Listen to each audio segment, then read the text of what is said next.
mise en garde la patronne de 7TV jëm si ki nga xam ne que moo di le ministre Birame Diop exactement ministre des forces armées ñu daal di déglu li nga xam ne que moo di ay kàddoom daal di ñëw si li nga xam ne que moo di commentaire bi. Et nous commencer par une machination dans les réseaux sociaux, une opération de saisie qui n'en est pas une, qui n'existe pas. C'est une procédure inachevée, c'est une affaire entre deux privés. Nous avons politisé la gendarmerie 75 hommes. Quand on a mobilisé un escadron de gendarmerie, l'armée, c'est une organisation bien huilée. Lolo nak dafa am loxo bu 10 bo xamné mom mo len yëkëti motax nak damay interpeller di accuser le ministre des forces armées Birame Diop, le haut commandant de la gendarmerie Martin Faye. Ils sont responsables, ils sont les responsables moraux de cet acte bi nga xamné dañoo jël gendarmerie associée à une forfaiture dont le seul objectif était de nous humilier, dont le seul objectif était de nous vilipender, dont le seul objectif était de toucher notre honneur et notre dignité. Je le dis et je profite de cette tribune-là.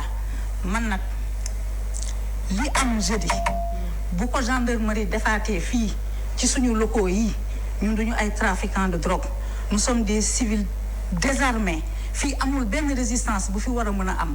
Il y a plus de centaines de cabinets d'huissiers yoo xam ne bu ñu bëggee def une opération légale dañuy daw derrière vous pendant 4 ans, pendant 4 mois pour avoir une assistance publique. Ngeen mën a xëy entre le 31 décembre et le 2 janvier 2025 ngeen mobiliser 75 gendarmes ñu ñëw. Ce jour-là, vous avez démontré une face hideuse de la démocratie sénégalaise. Ndax média fii c'est un lieu sacré, c'est une noble place du journalisme. Kenn warul ñëw di désacraliser li nga xam ne moom mooy suñu honneur. Nous sommes des justiciables. Bu ñu defee lu ñu warul def dañuy teg ci yoon waaye man mënuma comprendre gendarmerie bi nga xam ne sa responsabilité c'est de veiller à l'application des lois et règlements mu bëgg a violer li nga xam ne moom mooy les droits des citoyens. La mission de la gendarmerie ce n'est pas d'humilier les citoyens et ce qu'on a fait ici c'est une affaire entre deux privés dans laquelle il y a une interférence politique partisane avec une violence inouïe qu'on a voulu délibérément perpétrer contre ñun ñi nga xam ne ñun ñooy liggéeyee fii. Gis nga nag da ngeen yor puissance publique di ko teg ku leen neex bu beneen yoonee je le dis et j'assume ce que je dis. Je prends à témoin l'opinion nationale et internationale. À cette violence-là, je vous opposerai mon honneur et ma dignité. Monsieur le haut commandant de la gendarmerie, yow xam nga bu baax li may wax te xam nga bu baax fi may waxee. Moi, j'ai du respect pour la gendarmerie, pour les corps de l'armée. Kenn musuma dégg man dama di leen di dingat fu ma tollu dama leen di jaajëfal ndax xam naa yéen ay kan. Je sais ce que vous valez. Alors donc mi ngi noonu exactement même no fay mi li nga xam ne que moo di mettre en garde la gendarmerie nationale général Martin Faye bi nga xam ne itam moo ko daal jiite waaye itam le ministre des forces armées di ki nga xam ne que moo di Birame Diop exactement avant naka na daal di jàngatee li nga xam ne que moo di cette sortie bu Maimouna Faye jàpp na ni dafa am benn bara bu dis boo xam ni itam dafa nekk si ginnaaw ñi mu joteel di li nga xam ne que moo di waa Sall Goldou bi nga xam ni itam di mënu ci ñoo koy daal di sàkk pour daal di koy fay kopparam. Oui, c'est des accusations fallacieuses parce que quand un civil accuse un militaire, non, si quand un civil est en train d'accuser l'armée, okay, comme elle a dit, j'accuse le général Martin Faye. Quand elle accuse, dina dafa am loxo bu diis bu nak ci ginaaw tay buñ ko woyé du génné lu mu wax ni je t'assure buñu woyé ci kanam yoon gendarmerie, si la gendarmerie porte plainte contre elle ne va pas sortir ce qu'elle a dit là parce qu'elle n'a pas de preuve. C'est son cœur qui parlait.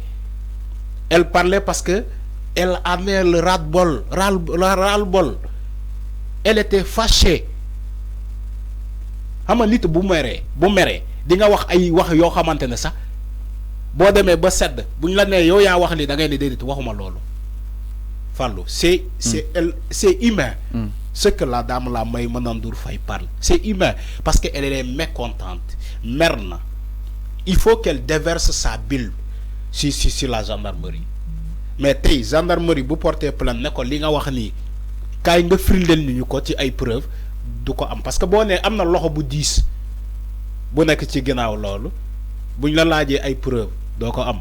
Alors aujourd'hui on est dans ce pays, un pays qui aspire au développement, qui aspire à un changement. buñ la tooñee da ngay formuler li ngay formuler nga dem fu mbaxana doone benn.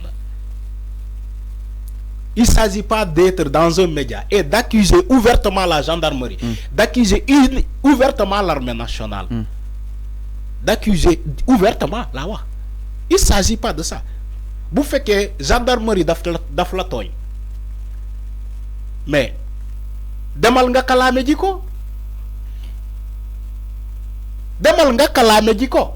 On a des juridictions faites pour ça. Gendarmerie da nga ne gendarmerie moo la tooñ moo tax nga déverser ta bile ci gendarmerie nga accuser le général Martin Faye wala keneen ak keneen mais il s'agit pas des accusations seulement. Da ngay dem ci l'autorité adéquate nga kalaame ji ko fa. Ne ko gendarmerie ñëw na samay locaux te amul droit comme elle a dit. Gendarmerie amul droit ñëw ci les locaux de 7 TV di fa jéem a teg pression wala leneen bu fekkee loolu nga yaakaar il faut aller nga kalaame ji ko demal nga kalaame ji ko. Man d'accord naa moom Maïmouna Ndour Faye mu jàpp ni que gendarmerie daf ko tooñ mu dem kalaame ji ko mais le fait que mu taxaw ci média di naan j'accuse Martin Faye j'accuse xawma Bira Sène xawma j'accuse même la gendarmerie nationale ni que dafa ñëw ci les locaux de 7 TV di fa andi une violence inouïe. C'est ça les mots qu'elle a employé. Une violence inouïe. Est-ce que la gendarmerie ba mu demee 7 TV dafa andi de violence? Parce que quand il dit une violence inouïe, c'est comme si la gendarmerie ba mu demee ci les locaux dafa caillasser les locaux wala dafa jàpp ay journalistes di leen maltraiter wala di leen torturer. C'est ça une violence inouïe. Il faut que ñu xoolaat les mots qu'on emploie. Alors gendarmerie ñëw na ci les locaux de 7 TV sans violence dafa taxaw l'escadron bu wax di ñoom ñu compté ci 75 gendarmes. C'est ce qu'elle a dit. nee na UC bi moo ko wax Arfan yéen a ko mais UC bi moo ko même moom loolu la wax ñun ci jéemanam la ñu dégg 75 gendarmes. du ci jéeman UC. mais UC bi du ko communiquer. mais loolu laay wax ni mais UC ne va pas communiquer. Xam nga li ma wax ni ba léegi moom moo ko wax. ok li ma wax ni ba léegi moom moo ko wax. moom moo wax 75 gendarmes escadron la ñuy gaaree ci buntu 7TV. C'est ce qu'elle a dit. Nous on a vu les images. C'est vrai on a énuméré la présence de la gendarmerie.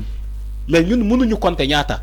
Alors là où je ne suis pas d'accord avec elle, c'est quand elle dit une violence inouïe. La gendarmerie de ñëw ci les locaux de 7 TV andi fa une violence inouïe. Il y avait pas de violence. Moo tax ma ne la certes moom Maïmouna Ndour Faye dafa mer mais boo meree wala boo yaakaaree ni dañ laa tooñ te ñu nekk ci dëkk loi fii loi moo fii dox. On est dans un pays de droit. Attention. Waa APR dañuy am benn slogan bu ñu doon utiliser ci seen magistrature. ban slogan lañ doon utiliser waa APR. Force restera force restera à la loi. Voilà, force restera à la loi. Boo yaakaaree ni que dañ laa tooñ demal fu mbaxane doonee benn. Alors mais nga kalaame ji ko mais xamuñu kan lay waxal force restera à la loi. xamuñu kan lay waxal si mais boobu noonu maanaam loxo boobu noonu loxoy kan la concrètement. waaw mais dafa ne 2 entités privées ñoo jotee. loxoy dugg si. 2 privés ñoo jotee. Elle est en train d'accuser l'État du Sénégal. Ah bon? Oui. Non, accusé wu leen loxo rek dafa ne fa am loxo bu di. Non Fallou, c'est ce que non c'est ce qu'on sous-entend. Elle est en train d'accuser l'État du Sénégal, en d'autres termes. Ci les premiers propos qu'elle a tenus, déggoo ci baat loolu ba muy accuser les nouvelles autorités déggoo ko ci première version li deuxième version ngay lire li première version la doon wax les nouvelles autorités. lu mu leen wax.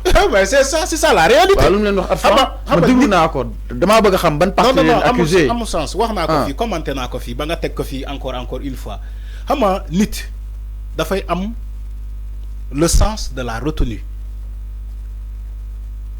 une personne normale doit avoir le sens de la retenue. Même si la togné wala bo méré da nga wara am un sens de retenue. Xam li ngay wax. Du pour tay de pour ëlëk pour suba. Xam bu baax li ngay wax parce que bo djoumé ki nga jaakarlo wala ki ngay tuumal dina exploiter li nga djoum nonu erreur bobu yóbbu la fu mu baxane. Jàpp na ni la persécution est de trop. Il n'y a pas de persécution. Il y a une constatation de la gendarmerie qui les locaux. Mais décision de justice bu wàccul gendarmerie ñoo taxaw mënuñoo comprendre. avant la gendarmerie dafa fa dara. mais gendarmerie lu mu fay taxawee avant quand même parce que moom jàpp na ni gendarmerie moom xam na ni ñoom. defuñu fa dara mais dafa ñëw pour intimider leen d'après Maimouna Ndour Faye. Est-ce que la gendarmerie a un sens interdit dans ce pays? Je pose la question. Mais enfin. Gendarmerie bu ñëw bu ko neexee sax mën naa ñëw sa buntu kër. mais loolu fa auto boo ko damay sécuriser la zone. mais loolu da lay impacter psychologiquement enfin loolu da lay impacter psychologiquement. xam nga ba gendarmerie bu ñëwee ci locaux 5 TV. jusqu'à au moment où nous parlons defuñu fa saisine jàppuñu fa nit defuñu fa dara. mais c'est pas de la persécution xam nga persécution mooy lan ñu ñëw buntu 7 TV dajji buntu bi ne leen sans aucun mandat.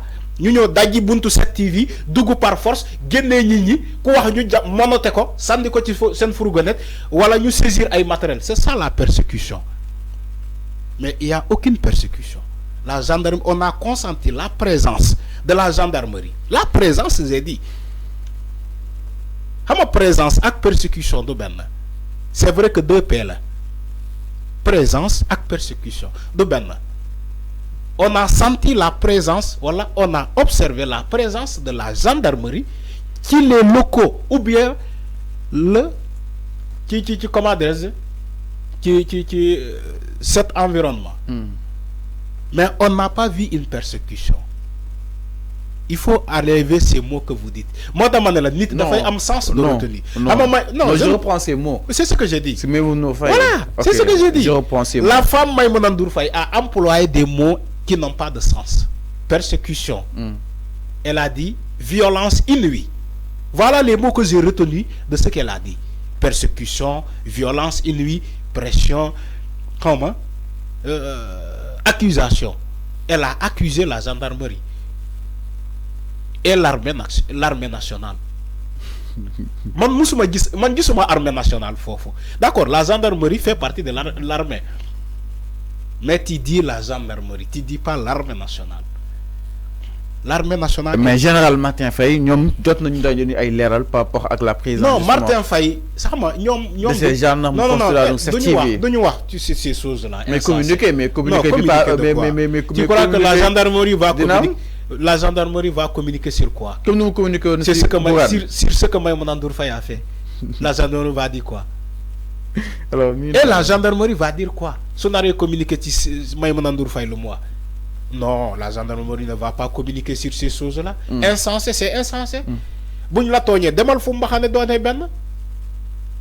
Mais il ne faut pas tenir ces allégations-là. C'est non fondé. Je suis désolé. Alors, mais non, exactement. Même nous fait, en tout cas, mon japonais n'est que mon dit, taxaw nak thème, suñu fa dal di ñëwaaté du non lañuy dal di délo le cadre la fa dal di yéki exactement. Alors, ñi dal ñu itam ci leneen sans plus tarder. Du côté de la régie exactement le verdict du procès des 80 gardes du corps nak yu taxawu Sénégal daanu na niki li nga xamné que modi dem jàpp ni itam miri 10 na lol ba daal si yegg donc ils ont connu des sorts différents plus de 60 prévenus nak leen daal di li nga xamné que modi relaxé au bénéfice du doute surtout que suñu ko ci ki nga xamné que modi maître El Hadji Diouf amna ñett ñoo xamni itam jamono ji tëj nañ leen à 3 ans de prison ferme et d'autres à 6 mois dont 3 ou 2 mois ferme. En tout cas mom japp na ni jamono ji nak seen ay clients n'ont pas joui de tous leurs droits manam respecté ñu seen ay ak seen ay yelleef boobu condamnation bu ni mel dafa gaaw concrètement mom ki nga xam ne que moo di maître El Hadji Diouf japp na ni wàllug injustice